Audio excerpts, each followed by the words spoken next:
Assalamualaikum warahmatullahi wabarakatuh. Halo anak-anak Maca dimanapun berada.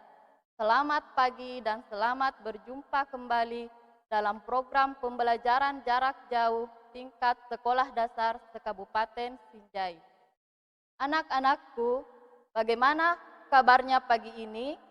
Ya, Ibu berharap semoga kalian semua dalam keadaan sehat walafiat, dalam suasana yang ceria dan tentunya tetap semangat.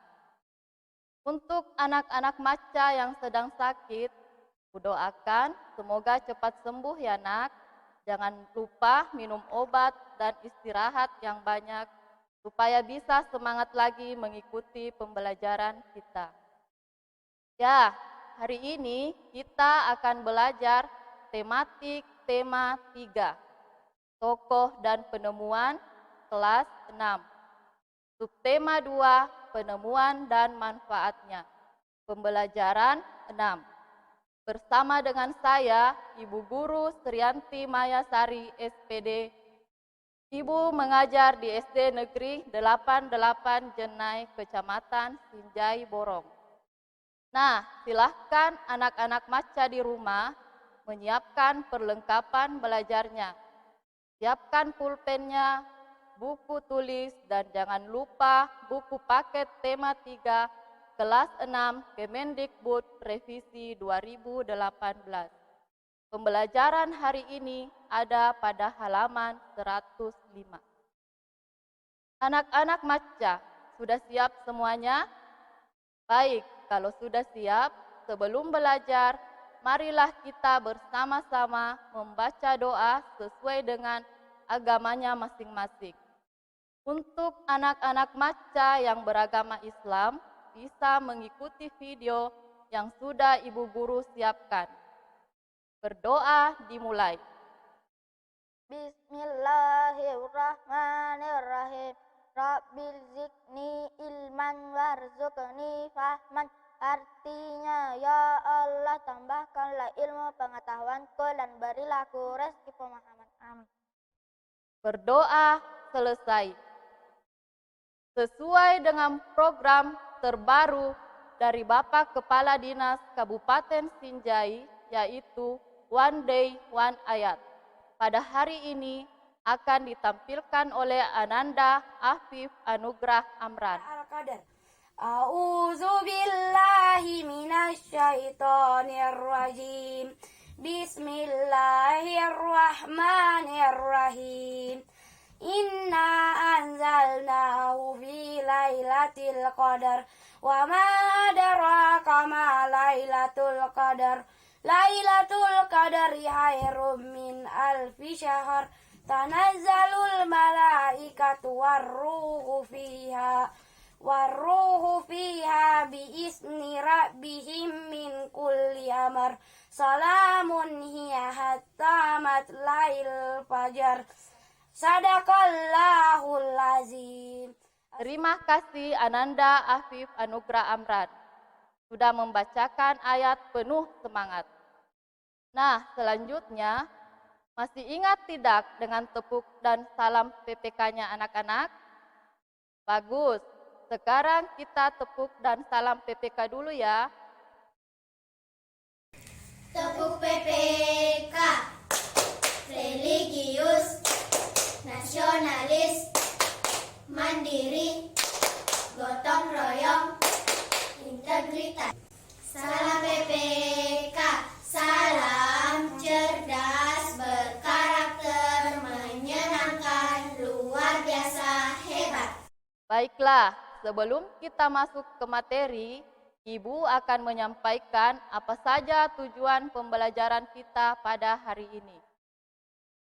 Yang pertama, dengan membaca, siswa mampu menyebutkan informasi penting dari teks eksplanasi yang dibaca tentang manfaat penemuan pensil dengan tepat. Yang kedua, setelah membaca, siswa mampu menuliskan informasi penting dari teks eksplanasi yang dibaca tentang manfaat penemuan pensil dalam bentuk peta pikiran dengan sistematis. Yang ketiga, dengan diskusi, siswa mampu mengidentifikasi contoh manfaat kewajiban dalam kehidupan sehari-hari dengan tepat.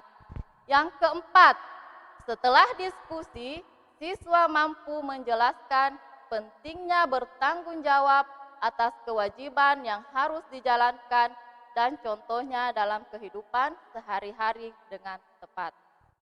Nah, anak-anak maca, kita akan kembali belajar tentang pensil.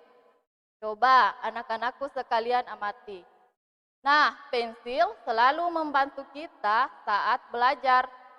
Tahukah kamu asal-usul pensil tersebut dan apa manfaatnya bagi kehidupan sehari-hari? Mari kita pelajari bersama-sama. Nah, anak-anakku, silahkan baca teks eksplanasi ilmiah berikut dengan teliti. Ada teks berjudul Pensil, si kecil yang amat penting. Teks ini akan dibacakan oleh teman anak-anak macaku dari SD Negeri 88 Jenai, Kecamatan Sinjai Borong. Mari kita membaca bersama-sama. Si kecil yang amat penting. Pernahkah terbayang oleh gimana sih manusia bikin tanda dan tulisan sebelum ditemukannya pensil? Lalu bagaimana proses penemuan pensil hingga menjadi proses bentuk sekarang dengan proses pembuatan yang lebih modern? Zaman dulu manusia menggambar dan menulis dengan menggoreskan ujung pisau ke batang pohon. Lalu pada masa Romawi kuno, sebilah logam tipis dipakai untuk membuat goresan pada batu dan lembar daun papirus. Perkembangan pensil dimulai sejak ditemukannya grafit pada tahun 1564 di Inggris.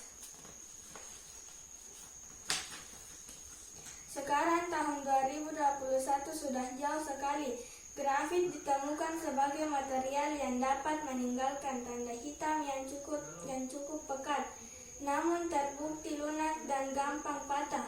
Untuk itu, grafit membutuhkan tangkai pemegang.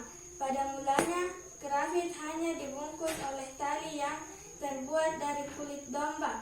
Terus ditemukan cara untuk memasukkan grafit di antara dua bilah kayu yang dilubangi. Ketika itulah mulai dikenal alat tulis yang kini dinamakan pensil. Pensil mulai dibikin secara massal pada tahun 1662 di Jerman. Selanjutnya, mulai abad 19, Faber-Castell, Lyra, Staedtler, dan perusahaan-perusahaan lain mengembangkan pensil buat alat tulis secara besar. Pada zaman modern, pensil dibuat dengan hancurkan grafit murni sama tanah liat hingga berbentuk bubuk. Kemudian campuran ini dicetak menjadi bentuk tipis panjang dan dilapisi dengan kayu. Jadilah pensil dengan bentuk yang kita kenal saat ini. Pensil menjadi benda yang penting banget hingga saat ini. Kalau nggak ada pensil, kita bakal kesulitan waktu lagi belajar. Kita juga tidak bisa bikin karya tulis seperti cerita pendek, puisi, dan tulisan lainnya. Nah, anak-anakku, itulah tadi tentang penemuan pensil yang sudah kita baca bersama-sama. Wah, sangatlah panjang penemuan pensil ini. Nah, anak-anakku, dulunya manusia menulis dengan pisau tajam di batang pohon hingga ditemukannya pensil. Nah, itu tadi tentang teks eksplanasi tentang pensil. Temukan informasi penting pada teks eksplanasi ilmiah tentang penemuan pensil tersebut. Nah, anak-anak maca, masih ingat tentang teks eksplanasi yang terdiri dari topik masalah, deret penjelas, dan kesimpulan? Nah, di bacaan tadi terdiri dari 4 paragraf. Paragraf pertama, topik masalah. Yang pertama, pertanyaan tentang penemuan pensil dan perkembangan pensil. Paragraf kedua, deret penjelas. Yang pertama, zaman dulu manusia menggambar dan menulis dengan menggoreskan pisau ke batang pohon atau menggoreskan pada batu dan lembar daun papiru. Yang kedua, perkembangan pensil dimulai dari penemuan grafik yang mampu membuat goresan hitam pekat namun lunak dan mudah patah. Kemudian, grafik dibungkus tali dari kulit domba. Sejak ditemukan cara memasukkan grafik di antara dua bilah kayu, alat tulis bernama pensil. Lalu, paragraf 3, itu masih deret penjelas. Paragraf 3, deret penjelas. Yang pertama, pembuatan pensil secara massal dimulai tahun 1662 di Jerman. Kemudian, mulai abad 19, banyak perusahaan mengembangkan pensil sebagai alat tulis. Yang kedua, pada zaman modern, pensil dibuat dari bubuk hasil penghancuran grafit dan tanah liat, lalu campuran itu dicetak menjadi bentuk tipis panjang yang dilapisi kayu seperti pensil saat ini. Paragraf keempat, berisi kesimpulan atau pendapat. Pendapat orang. Jadi, yang pertama, pensil menjadi benda penting karena tanpa pensil kita akan kesulitan belajar dan tidak bisa membuat karya tulis. Nah, anak-anak maca, cermati kembali teks tersebut. Temukan kata-kata bercetak miring di dalamnya. Tuliskan semua kata bercetak miring tersebut untuk pembelajaran berikut. Nah, anak-anakku, mari kita bersama-sama baca kata-kata yang bercetak miring pada bacaan tadi. Gimana sih? Bikin, hancur, modern, buat, sama, zaman, dipakai, gak ada, gampang, bakal, terus, lagi, bikin, bisa bikin, ngembangkan, banget, kalau, waktu, gak. Nah, inilah kata-kata yang dicetak miring. Nah, anak-anakku, kenapa dicetak miring? Karena ini adalah kata-kata yang tidak baku, yang tidak sesuai dengan ejaan yang benar. Misalnya, kata suka banget, yang baku itu suka sekali. Aku nggak bisa bikin, yang baku itu menurut ejaan adalah aku tidak bisa membuatnya. Ini adalah kata-kata hanya bisa kita gunakan dalam kehidupan sehari-hari. Karena kita sudah terbiasa berbicara menggunakan kata yang tidak baku. Kata-kata baku biasanya kita gunakan pada acara-acara formal atau resmi. Dan kita bisa bercakap-cakap dengan orang yang sepadang dengan kita umurnya. Bisa memakai kata-kata yang non-formal. Sebagai pelajar, tentunya kita perlu memiliki sikap disiplin dan bertanggung jawab terhadap tugas kita. Bagaimana akibatnya jika kita tidak memiliki sikap tersebut? Nah, kita tidak bisa menyelesaikan tugas-tugas kita bila kita tidak bertanggung jawab. Kita baca bersama-sama kewajiban dan tanggung jawab. Kewajiban dan tanggung jawab. Ani adalah putri dari Bapak dan Ibu Yakob. Pak Yakob mendaftarkan Ani di sebuah sekolah yang cukup ternama di desanya. Pak Yakob memenuhi semua kebutuhan sekolah Ani, seperti buku-buku, seragam sekolah, serta peralatan lainnya. Bu Yakob juga selalu membekali makanan sehat untuk Ani di sekolah. Ani sangat bersyukur dengan perhatian ayah dan ibunya. Ia selalu mematuhi nasihat ayah dan ibu. Ani juga rajin sekolah, rajin belajar, dan mengerjakan PR. Tugas sekolah tanpa perlu diingatkan. Ani kemudian selalu naik kelas dengan nilai yang memuaskan. Bapak dan Ibu Yakob sangat bangga dengan Ani. Anak-anakku, itu tadi bacaan yang berjudul Kewajiban dan Tanggung Jawab. Bacaan ini sudah ada pada pembelajaran sebelumnya.